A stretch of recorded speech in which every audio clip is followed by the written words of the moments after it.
Number 2, general terminologies. Number 3, IUPAC nomenclature of elements having atomic number greater than 100. Okay. Number 4 topic is Z effective or effective nuclear charge, and number 4 topic is atomic radius, and then electron gain enthalpy, and the number 6 topic is ionization energy, and last topic is which is nature of oxides. तो हम start कर रहे हैं अपना number 1 topic, that is history of periodic table. तो इसमें कौन कौन से सब टॉपिक्स हैं जो हमें इस पार्टिकुलर चैप्टर में रीड करने हैं. तो उनका नाम है number 1 Lavoisier classification, number 2 Dobereiner triads, and number 3 Newlands law of Octave, number 4 we have Laudermeier curve, and number 5th topic is Mendeleev's periodic table, and number 6th topic is modern periodic table or Moseley's periodic table, or we can say it long form of periodic table. Now we are starting now Lavoisier classification. In Lavoisier classification, Lavoisier classified elements into 2 categories. Number 1 metal, number 2 non-metal. In metals, the elements which we are calling them metals, they are electropositive in nature because they lose the electron and becoming electropositive. And the second category is that is non-metal. Non-metals are those elements which gain or accept electrons, and then after it they become electronegative elements. Now we are coming on the demerit of Lavoisier classification, that is after the discovery of metalloid, Lavoisier classification failed, and the metalloids are those elements which have properties of both metal and non-metal. Now the second classification name is Dobereiner's triad. The meaning of triad is set of elements having similar properties, and Dobereiner classified elements into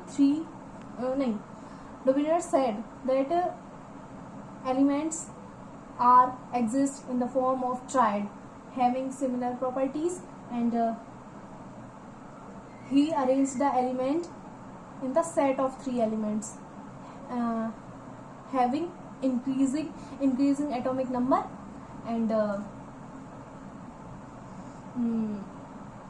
they should be of same group, means to say having similar properties. ठीक है. अब he said that atomic number of first and he said that atomic number of middle element is the average of first and third element. ठीक. अब इसके बाद हम आ रहे हैं number 3rd classification of periodic table, that is Newlands law of octave. In Newlands law of octave, Newland classified elements on the basis of Indian classical music, that is sa re ga ma pa dha ni sa. In Indian classical music, every 8th note repeats its properties with first note of this what musical theme. हाँ जी musical theme. Okay. Now demerit of Newland's classification. ठीक.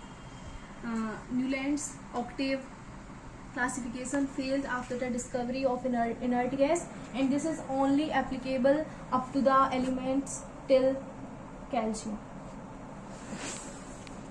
Now we are coming on our 4th classification of periodic table, that is Laudermeier curve.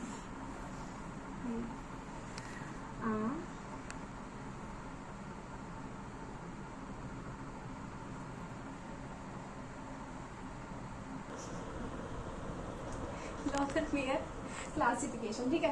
अब हम पढ़ रहे हैं 4th topic of our classification, that is मतलब classification of periodic table में हम 4 topic पढ़ रहे हैं, दैट इज लॉदरमेयर कर्व। ठीक है, लॉदरमेयर ने डिटरमाइन किया था एलिमेंट्स का क्या, एटॉमिक वॉल्यूम। ठीक है, उन्होंने एटॉमिक वॉल्यूम और एटॉमिक वेट के बीच में ग्राफ प्लॉट किया। ठीक है, वाई एक्सिस पे उन्होंने लिया था एटॉमिक वॉल्यूम और एक्स एक्सिस पे उन्होंने लिया था एटॉमिक वेट। ठीक है, जब उन्होंने ये चीजें ऐसे कोऑर्डिनेट में ली तो उन्हें एक ग्राफ मिला। ठीक है, ग्राफ कुछ ऐसा था साइन एक्स जैसा। ठीक है, तो उस ग्राफ की स्टडी करने के बाद लॉदरमेयर ने बताया कि पीक वाली पोजीशन पे, ग्राफ की पीक पोजीशन पे मिल रहा है आपको alkali metal, that is group number 1 elements, और ग्राफ की डिसेंडिंग पोजीशन पे मिल रहा है ग्रुप नंबर 2 के एलिमेंट जो होते हैं अल्कलाइन अर्थ मेटल्स, और ग्राफ की असेंडिंग पोजीशन पे मिल रहे थे group number 17 that is halogens, और ग्राफ की ट्रफ यानी कि लो वाली पोजीशन पे मिल रहे थे ट्रांजिशन एलिमेंट्स जो होते हैं कि ग्रुप नंबर 3 से ग्रुप नंबर 11 तक। ठीक है, अब यहाँ पे हम डिमेरिट ऑफ लॉदरमेयर कर्व की अगर बात करें तो उसमें नंबर 1 डिमेरिट है कि जो स्टडी ऑफ ट्रांजिशन मेटल थी वो पॉसिबल नहीं थी, क्योंकि एक ही जगह पे मतलब कि ट्रफ में बहुत सारे एलिमेंट आ रहे थे ग्रुप नंबर 3 से ग्रुप नंबर 11 तक के, तो ये जो स्टडी थी ट्रांजिशन मेटल की ये पॉसिबल नहीं थी। उसके बाद second demerit of Lothar Meyer curve की अगर हम बात करें तो वो है कि ये प्रैक्टिकल अप्रोच वाला ग्राफ नहीं था, क्योंकि नॉर्मल पीपल जो होते हैं वो इसे यूज नहीं कर पाते। जैसे कि आज का पीरियोडिक टेबल है, long form of periodic table है, यानी कि मॉडर्न पीरियोडिक टेबल है, उसे हम किसी को भी समझा सकते हैं, बट ये थोड़ा टफ सा था तो इसे समझा नहीं पाते, इसलिए प्रैक्टिकल यूज में नहीं था, इसलिए लॉदरमेयर कर्व फेल हो गया।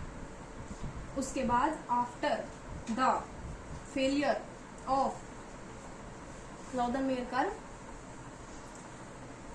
फिर पिक्चर में आए मेंडलीव। तो मेंडलीव ने अपना रूल दिया, उन्होंने बताया कि जो एलिमेंट्स की केमिकल और फिजिकल प्रॉपर्टी है वो उनके एटॉमिक वेट पे डिपेंड करती है। ठीक है, तो उन्होंने अपना एक रूल दिया जिसे हम कहते हैं मेंडलीव पीरियोडिक लॉ, जो होता है the physical and chemical property repeats itself after a certain period of time if we put the elements in the increasing order of their atomic weight. ठीक है, और हम इसे कह सकते हैं कि एटॉमिक यानी कि केमिकल और फिजिकल प्रॉपर्टी एलिमेंट्स की किस पे डिपेंड करती है, एटॉमिक वेट पे। ठीक है, अब हम characteristic of Mendeleev periodic table की बात करें तो उसमें 7 हॉरिजॉन्टल रो हैं, 7 वर्टिकल रो हैं और 8 जो हैं वो क्या है, हॉरिजॉन्टल रो। ठीक है, जो हॉरिजॉन्टल रो हैं उन्हें हम आज की पीरियोडिक टेबल में क्या बोलते हैं, ग्रुप्स, और जो वर्टिकल रो हैं उन्हें हम बोलते हैं पीरियड। अब कुछ कैरेक्टरिस्टिक है मेंडलीव पीरियोडिक टेबल की जो हैं कि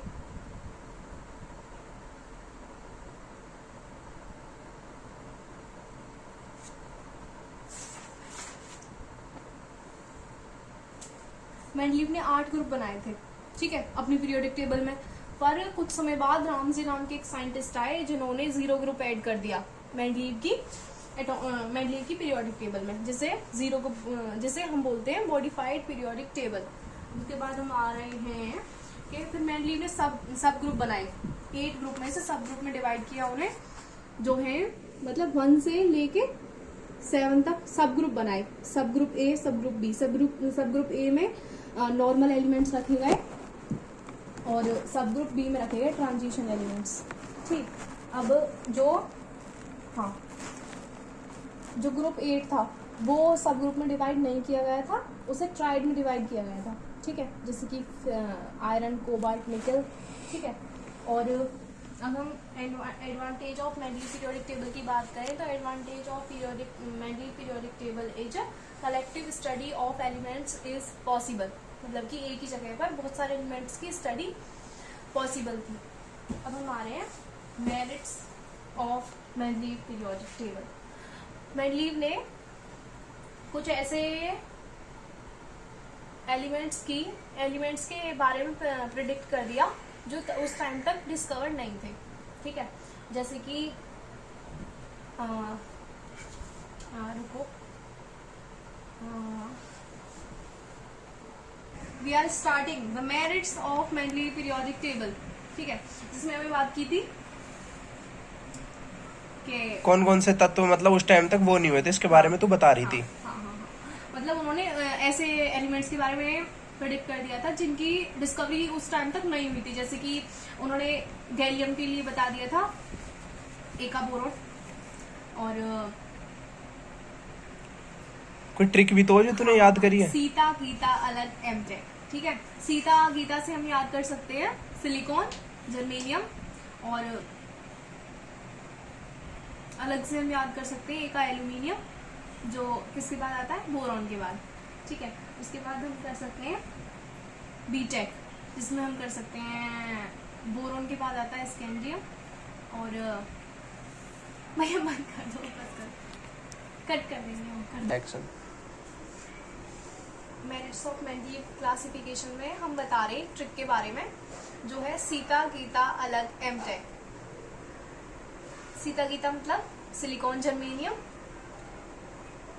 अलग मतलब एल्यूमिनियम गैलियम, बीएससी मतलब बोरॉन स्कैंडियम, एंड एमटेक मतलब क्या, मैग्नीज और टेक्नीशियम, ठीक है। नंबर सेकंड मेरिट पे आ रहे हैं हम कि उन्होंने कुछ एलिमेंट्स के एटॉमिक वेट को करेक्ट किया। जैसे कि इसमें भी हम एक ट्रिक के बारे में बात करेंगे, यू बेईमान इंसान gold platinum. You means uranium, जिसका एटॉमिक वेट उन्होंने सही किया है, उन एलिमेंट्स के बारे में हम बात कर रहे हैं। यू से यूरेनियम, बी से बेरिलियम, आईएन से इंडियम, और गोल्ड प्लेटिनम बी सी में इंक्लूडेड है। नंबर थर्ड जो मेरिट नहीं है, अब आ रहे हैं हम मेंडलीव की डिमेरिट्स पर, ठीक है। ये अभी तक हमने बात की मेंडलीव की मेरिट्स के बारे में, ठीक है। अब हम बात कर रहे हैं कि मेंडलीव ने अपने पीरियोडिक टेबल में एलिमेंट्स को कुछ ऐसे ऑर्डर में सजा दिया, मतलब कि कुछ फ्यू एलिमेंट्स को ऐसा अरेंजमेंट कर दिया जिसमें जो हायर एटॉमिक वेट वाले एलिमेंट्स थे उन्हें लोअर एटॉमिक वेट वाले एलिमेंट्स से आगे पुट कर दिया।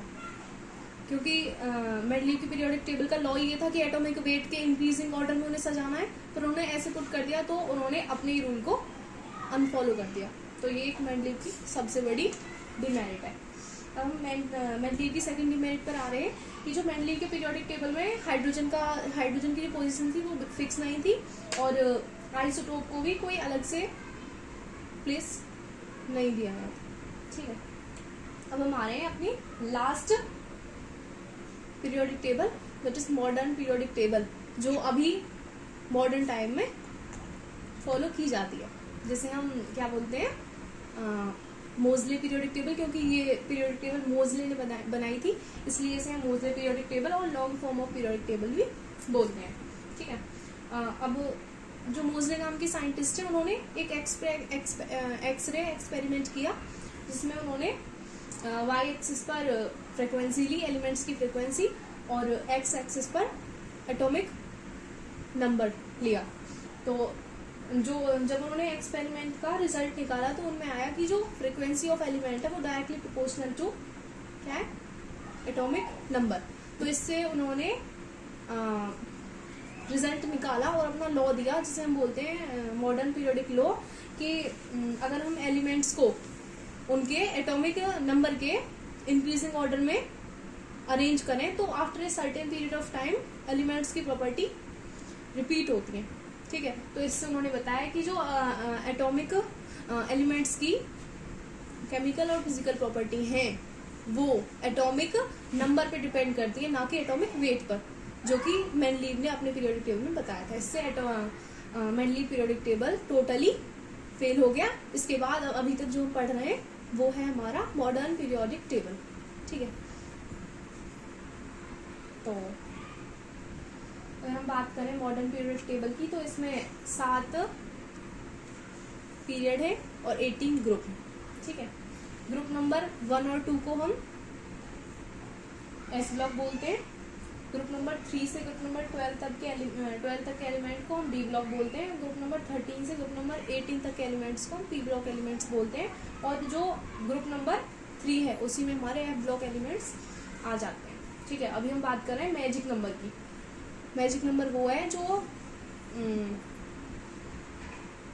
मॉडर्न पीरियोडिक टेबल में एलिमेंट्स को ऐसे वे में सजाया गया है कि उनकी प्रॉपर्टी रिपीट होंगी एक सर्टेन पीरियड ऑफ टाइम और सर्टेन पीरियड ऑफ और सर्टेन नंबर और अ वैल्यू, ठीक है। तो हम उस वैल्यू के बारे में बात करें जिसे हम बोलते हैं मैजिक नंबर। मैजिक नंबर है 288, 18, 18, 32, 32। तो आज इसी के साथ हमारा ये टॉपिक कंप्लीट होता है जिसमें हमने पढ़ा history of periodic table. And अभी तक हमने कंप्लीट कर लिया है सबसे फर्स्ट क्या टॉपिक, सबसे फर्स्ट टॉपिक से सबसे एंड टॉपिक यानी मॉडर्न पीरियोडिक टेबल तक हमने आज का लेक्चर कंप्लीट किया। तो if you like the video please subscribe our channel and please hit the bell icon and share my video. Thank you so much.